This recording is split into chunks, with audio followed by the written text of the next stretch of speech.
Class 11 accounts का TS Grewal से journal chapter question number 20 करेंगे। Journalize the following transactions of Rakesh agencies Delhi, proprietor Shri Rakesh. तो Rakesh agency की बुक्स में एंट्रीज करनी है। सबसे पहले है 23 Jan 1, Rakesh commences business with cash 50,000 से राकेश ने बिजनेस स्टार्ट किया। तो बिजनेस में कैश आया है। कैश एक एसेट होता है। एसेट एक्सपेंसेस लॉसेस जब इंक्रीज होते हैं तो उसको डेबिट करते हैं। तो कैश को डेबिट करेंगे। Cash account debit. जो भी कैश, गुड्स या एसेट्स प्रोप्राइटर के द्वारा या ओनर के द्वारा इन्वेस्ट किए जाते हैं उसको बोला जाता है capital. Liabilities, income and capital increase होते हैं तो उनको क्रेडिट करते हैं। तो एंट्री हो जाएगी, कैपिटल को क्रेडिट करेंगे यानी कि to capital account. 50,000 debit column, 50,000 credit column में लिखा जाएगा। जर्नल का फॉर्मेट मैं शुरू के क्वेश्चंस में करवा चुकी हूँ। Purchase goods for cash, goods खरीदी है कैश के द्वारा यानी कैश पे किया गया है। तो गुड्स क्या होती है? जिसमें बिजनेस डील करता है, जिनको बिजनेस खरीदता है बेचने के लिए या फिर उनको मैन्युफैक्चर करता है, फिनिश गुड्स में कन्वर्ट करता है और उसको सेल करता है। तो गुड्स को जब खरीदा जाता है तो उसको बोला जाता है परचेजेस, और जब बेचा जाता है तो उसको बोला जाता है सेल्स। परचेजेस रिप्रेजेंट करते हैं एक्सपेंसेस को। एसेट्स, एक्सपेंसेस, लॉसेस इंक्रीज होते हैं तो उसको किया जाता है डेबिट। तो हम यहाँ पे लिखेंगे परचेजेस अकाउंट डेबिट। कैश गया क्योंकि हमने गुड्स खरीदे हैं और कैश हमारे पास से जा रहा है। तो कैश एक एसेट होती है। कैश एक एसेट होती है। एसेट, एक्सपेंसेस, लॉसेस डिक्रीज होते हैं तो उसको क्रेडिट किया जाता है। तो टू कैश अकाउंट। 10,000। नेक्स्ट है purchase goods from Mohan Delhi. जब भी किसी पार्टी का नाम लिखा जाए और कैश मेंशन नहीं किया जाए कि कैश में खरीदा या नहीं, तो हम एज्यूम करते हैं कि हमने उसको क्रेडिट पर खरीदा है, उधार पर खरीदा है। तो सबसे पहले तो गुड्स परचेज किए हैं तो परचेजेस रिप्रेजेंट करते हैं एक्सपेंसेस को। एक्सपेंसेस बढ़ते तो उसको डेबिट किया जाता है। तो एंट्री हो जाएगी परचेजेस अकाउंट डेबिट। उसके बाद जिससे भी हमने गुड्स खरीदे हैं वो हमारा क्रेडिटर बन जाता है। क्रेडिटर यानी लेनदार, जिसने हमारे से पैसे लेने हैं। तो क्रेडिटर एक लायबिलिटी होता है। Liability, income and capital increase होते हैं तो उसको क्रेडिट किया जाता है। और इस लायबिलिटी का नाम है, इस क्रेडिटर का नाम है मोहन। तो हम लिखेंगे to Mohan's account. 60,000 debit column, 60,000 credit column. तो ये हो गई फर्स्ट 3 एंट्रीज।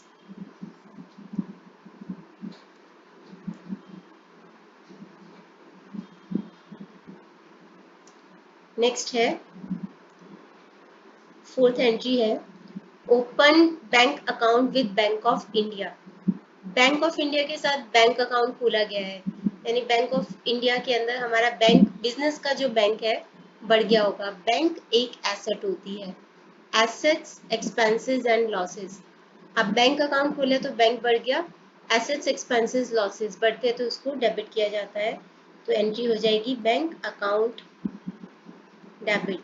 अब क्योंकि हमने बैंक अकाउंट खोले तो कैश हमारे पास ही चला गया होगा बिजनेस में से, तो कैश भी एक एसेट होती है। एसेट्स, एक्सपेंसेस, लॉसेस डिक्रीज होते हैं तो उसको क्रेडिट किया जाता है।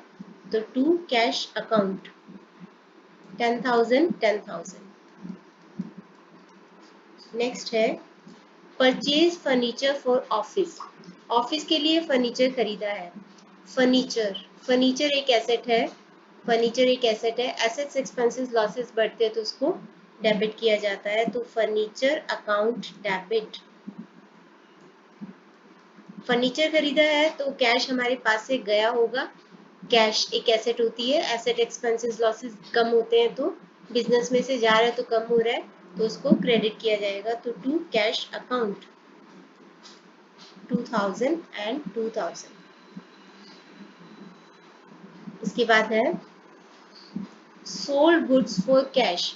गुड्स बेच के कैश आया।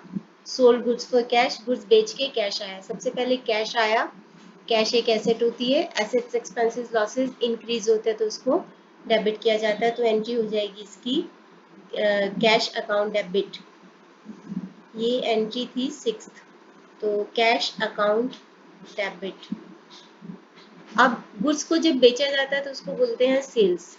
सेल्स रिप्रेजेंट करते हैं इनकम को।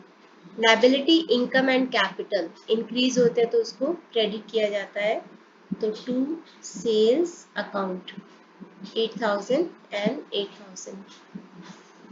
नेक्स्ट है 20 जन की एंट्री है, sold goods to Ram of the list price of 1,25,000 less 20% trade discount. तो 1,25,000 लिस्ट प्राइस है गुड्स का, जो कि गुड्स के ऊपर लिखा होता है, मार्क होता है, उसको बोलते हैं लिस्ट प्राइस। तो हमने गुड्स बेचे हैं राम को और 20% ट्रेड डिस्काउंट। डिस्काउंट दो तरीके का होता है, trade discount, cash discount. Trade discount हम अपनी सेल्स को प्रमोट करने के लिए देते हैं अपने कस्टमर को, ताकि ज़्यादा से ज़्यादा सेल्स हो सके। ट्रेड डिस्काउंट को कभी भी बुक्स में दिखाया नहीं जाता, बस उसको लेस करके दिखा देते हैं। तो यहाँ पे 1,25,000 का 20% हम ट्रेड डिस्काउंट इसमें से लेस करके दिखा देंगे। तो लेस ट्रेड डिस्काउंट कितना है 20%, 20% ऑफ 1,25,000 यानी कि 20/100। तो ये हो जाएगा आपका 20 इंटू 1250, तो ये हो जाएगा आपका 250,000, 25,000 का ट्रेड डिस्काउंट हो गया। तो ये हो गई 1 लाख। तो हमने उससे 1 लाख रुपीस लेने हैं अभी। ये हो गई हमारी सेल वैल्यू, ठीक है, ये हो गई हमारी सेल वैल्यू। ये तो था ट्रेड डिस्काउंट जो कि हम सेल्स को प्रमोट करने के लिए देते हैं। उसके अलावा हम कैश डिस्काउंट भी दे सकते हैं अपने कस्टमर को। वो हम इसलिए देते हैं ताकि वो टाइमली पेमेंट कर दे। तो कैश डिस्काउंट हम तभी देंगे जब वो कैश में या चेक में हमें पे कर देगा। यहाँ पे लिखा है कि 2% cash discount and paid 40% by cheque. उस पर्सन ने इस सेल वैल्यू का 40% पे कर दिया, तो जो अभी के अभी पे कर दिया हम उसी के ऊपर कैश का डिस्काउंट देंगे। जो 60% जो अभी उसने पे नहीं किया है उसके ऊपर हम उसको कैश डिस्काउंट नहीं देंगे। तो 1 लाख का 40% और 60%, हम इसके दो कॉलम बना लेते हैं। एक तो है 40%, 40% ऑफ 1 लाख होता है 40,000 और 60% ऑफ 1 लाख होता है 60,000। तो ये जो 40,000 है इसके ऊपर हम उसको कैश डिस्काउंट दे रहे हैं। कैश डिस्काउंट है 2%, तो हम उससे इतना पैसे नहीं लेंगे, 2% नहीं लेंगे। तो कैश डिस्काउंट है 2% यानी कि 2/100 ऑफ 40,000। तो ये हो जाएगा आपका 800। मतलब हम उससे पैसे कितने लेंगे 39,200। इस 60,000 के बारे में अभी उसने कुछ नहीं कहा, अभी उधार पे ही उसने हमसे ये खरीदा, तो इसके ऊपर कैश डिस्काउंट नहीं दिया जाएगा। अब हम इस एंट्री को करेंगे। सबसे पहले मैंने आपको बताया कि ट्रेड डिस्काउंट की एंट्री हम नहीं करते हैं, जो अमाउंट माइनस करके आती है बस उसी की एंट्री करते हैं। तो हमने सेल्स कितने के किए हैं 1 लाख। सेल्स क्या होते हैं, इनकम को रिप्रेजेंट करते हैं, सेल को हम क्रेडिट करते हैं।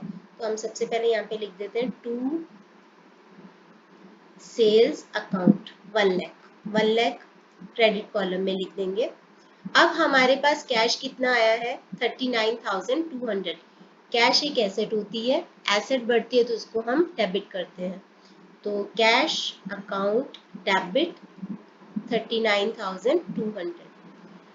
कैश डिस्काउंट जो हमने उसको दिया, जब भी हम सेल्स करेंगे तो हम डिस्काउंट देंगे और जब हम परचेजेस करेंगे तो हमें डिस्काउंट रिसीव होगा। तो ये हमारा डिस्काउंट अलाउड है, जो हमारे लिए एक्सपेंस है।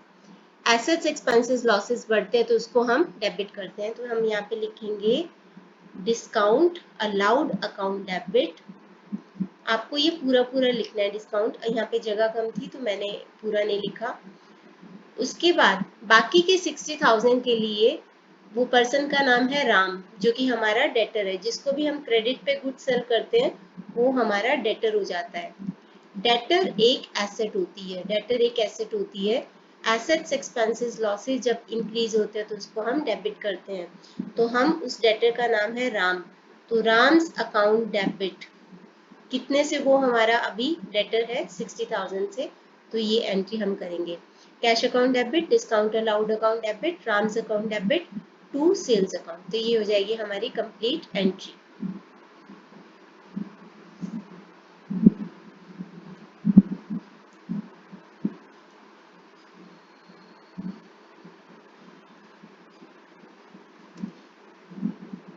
बाकी एंट्रीज करते हैं इसकी।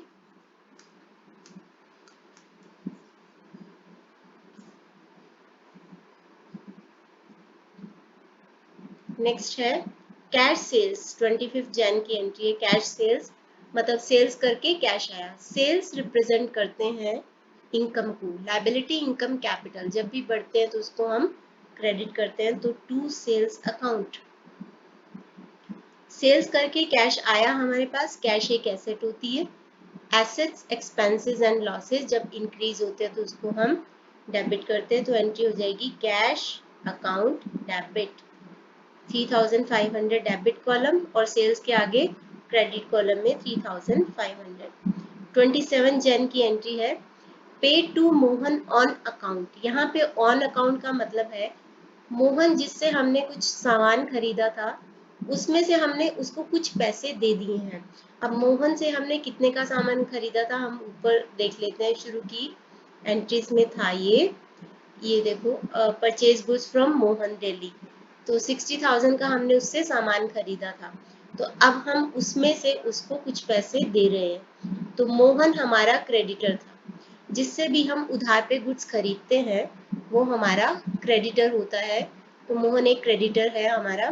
क्रेडिटर एक लायबिलिटी होती है। लायबिलिटी इनकम कैपिटल इंक्रीज होते तो उसको क्रेडिट करते हैं। लेकिन जब हम उसको पे कर रहे हैं, अब हम उसको पे कर रहे हैं तो क्रेडिटर कम हो जाएगा। क्रेडिटर कम हो जाएगा यानी लायबिलिटी कम हो जाएगी। तो लायबिलिटी को हम डेबिट कर देंगे। उस लायबिलिटी का नाम है मोहन। तो मोहन्स अकाउंट डेबिट। अब हम उसको कैश दे रहे हैं। कैश दे रहे हैं तो कैश कम हो रहा है हमारे पास से। कैश एक एसेट होती है। एसेट्स एक्सपेंसेस लॉसेस डिक्रीज होते हैं तो क्रेडिट टू कैश अकाउंट 3,000।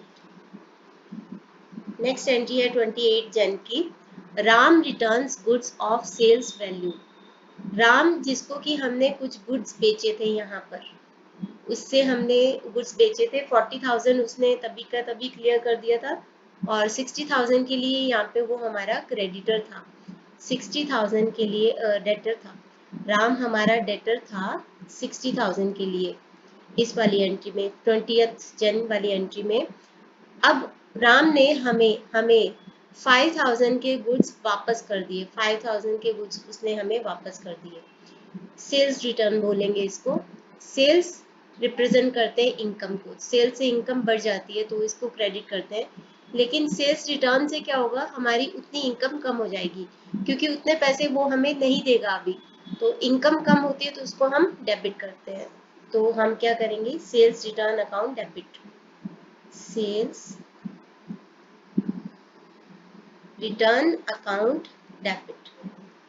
और इतने से राम हमारा डेटर नहीं रहा। राम इतने हमें पैसे नहीं देगा तो डेटर कम हो रहा है। डेटर कम हो रहा है यानी एसेट कम हो रही है। एसेट एक्सपेंसेस लॉसेस कम होते हैं तो उसको हम क्रेडिट करते हैं। तो यहाँ पे लिख देंगे टू राम्स अकाउंट। तो 5,000 से वो हमारा डेटर कम हो गया। तो नेक्स्ट एंट्रीज करते हैं अभी। Next 3 entries.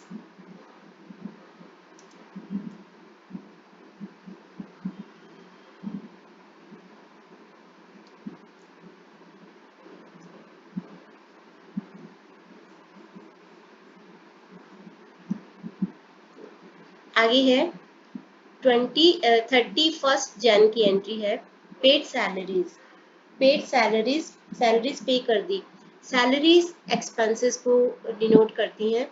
Assets expenses losses जब बढ़ते हैं तो उसको हम डेबिट करते हैं। तो सैलरीज को हम डेबिट करेंगे। Salaries account debit. जितने की सैलरीज पे की है उतना हमारे पास से कैश चला गया। कैश एक एसेट होती है, एसेट कम होती है तो उसको हम क्रेडिट करते हैं। तो टू कैश अकाउंट 9000। नेक्स्ट है 31 जन की एंट्री, पे टू द पेटी कैशियर। पेटी कैशियर एक होता है हेड कैशियर और एक होता है पेटी कैशियर। पेटी कैशियर इसलिए होता है क्योंकि वो पेटी एक्सपेंसेस यानी छोटे मोटे एक्सपेंसेस का ध्यान रखता है। छोटे मोटे एक्सपेंसेस के लिए हेड कैशियर नहीं होता। तो हेड कैशियर क्या करता है, पेटी कैशियर को कुछ कैश दे देता है। ये वाला भी हम करेंगे सब्सिडियरी बुक्स वाले चैप्टर में, इसको प्रॉपरली करेंगे। तो जब पेटी कैशियर को कैश दे देता है हेड कैशियर, तो उसके लिए क्या एंट्री होती है, तो petty cash account debit to cash account, क्योंकि हेड कैशियर के पास से कैश चला गया तो इसीलिए कैश चला गया। कैश एक एसेट है, एसेट कम होती है तो उसको क्रेडिट करते हैं, तो इसीलिए टू कैश अकाउंट। लेकिन पेटी कैशियर के पास पेटी कैश बढ़ गया, तो बिजनेस के एक डिपार्टमेंट से पैसा जाके दूसरे डिपार्टमेंट में चला गया, तो यहाँ पे पेटी कैश बढ़ गया, तो पेटी कैश भी एसेट है, एसेट बढ़ती है तो उसको हम डेबिट करते हैं। तो यहाँ पे लिखेंगे 3000। ओके, लास्ट एंट्री है 31 जन की ही, rejected and return 5% of the goods supplied by Mohan. Mohan जिससे हमने गुड्स खरीदे थे उसका 5% हमने रिजेक्ट कर दिया और उसको रिटर्न कर दिया। जब हमने उससे खरीदे थे तो गुड्स, तो हमने उसको लिखा था परचेजेस, अब हमने उसको वापस कर दिए हैं तो उसको बोलेंगे परचेजेस रिटर्न। तो परचेजेस को हम डेबिट करते हैं क्योंकि परचेजेस रिप्रेजेंट करते हैं एक्सपेंसेस को, एक्सपेंसेस बढ़ते तो उसको डेबिट करते हैं। तो परचेजेस रिटर्न से वो हमारे एक्सपेंसेस कम हो गए, एक्सपेंसेस कम होते हैं तो उसको हम क्रेडिट करते हैं। तो परचेजेस रिटर्न को हम क्या कर देंगे, क्रेडिट लिखेंगे टू परचेजेस रिटर्न अकाउंट। अब जितने की हमने उसको गुड्स वापस कर दिए, मोहन जो कि हमारा क्रेडिटर था, मोहन हमारा क्रेडिटर था, अब वो कम हो गया उतने से। लायबिलिटी होती है क्रेडिटर, लायबिलिटी कम होती है, लायबिलिटी इनकम कैपिटल कम होते हैं तो उसको हम डेबिट करते हैं, तो मोहन को हम यहाँ पे डेबिट कर देंगे।